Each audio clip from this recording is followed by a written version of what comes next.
Melania Trump wins an apology from the Daily Mail, a curious chapter in the strange early history of the Trump administration came to a close Wednesday morning, when British tabloid The Daily Mail apologized to Melania Trump, and agreed to pay a reported $2.9 million in costs and damages to settle the lawsuit the First Lady brought last year. It's far less than the $150 million Trump initial suit demanded, but still extraordinary that a First Lady earned a public retraction and payout from a media organization. The article in question, which now links to the retraction, was originally titled "Racy Photos and Troubling Questions About His Wife's Past That Could Derail Trump," and presented a number of allegations about the now First Lady. According to the Wednesday posting, the original piece noted that allegations have been made in a book available on Amazon, about a modeling agency where Melania Trump worked in Milan being something like a gentleman's club,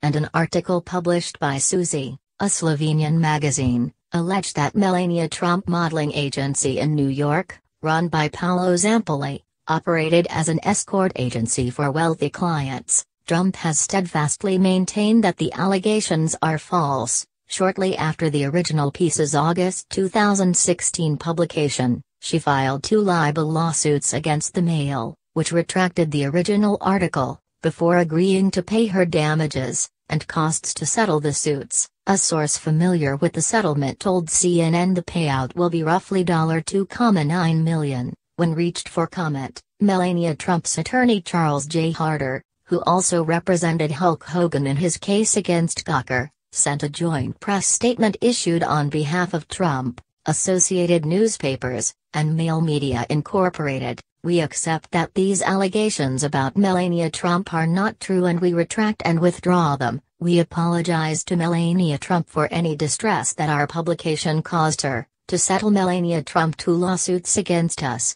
we have agreed to pay her damages and costs." Harder sent an additional statement with Trump's comments which read, "The First Lady Melania Trump is very pleased that she has resolved this matter favorably with the Daily Mail, which has issued a full and complete retraction and apology for its false statements about her, and agreed to pay her millions of dollars in damages and full reimbursement of her legal fees costs. Melania Trump will remain vigilant to protect her good name and reputation from those who make false and defamatory statements about her." While the First Lady has been relatively quiet in pursuit of her case, her husband has threatened libel suits for years. The failing New York Times is one of the frequent targets of his ire. At a rally in Fort Worth, Texas, in February 2016, Trump said that if he won the presidency, "I'm going to open up our libel laws so, when they write purposely negative and horrible and false articles, we can sue them and win lots of money."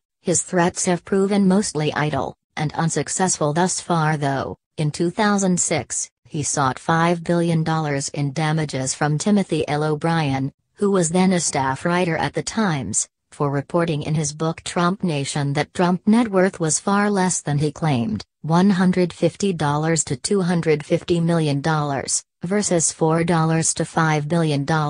Trump was ultimately unsuccessful in his claim that the reporting had cost him future earnings. Melania Trump's suits made headlines not only for the allegation of libel, but for language in her filing that suggested she was planning to use her time as First Lady for future financial gain. Due to her position, her attorneys asserted, she had the unique, once-in-a-lifetime opportunity, as an extremely famous and well-known person, as well as a former professional model and brand spokesperson and successful businesswoman, to launch a broad-based commercial brand in multiple product categories. Whether or not this victory will change public perception of the First Lady, and if that broad-based commercial brand ever comes to fruition, remains to be seen.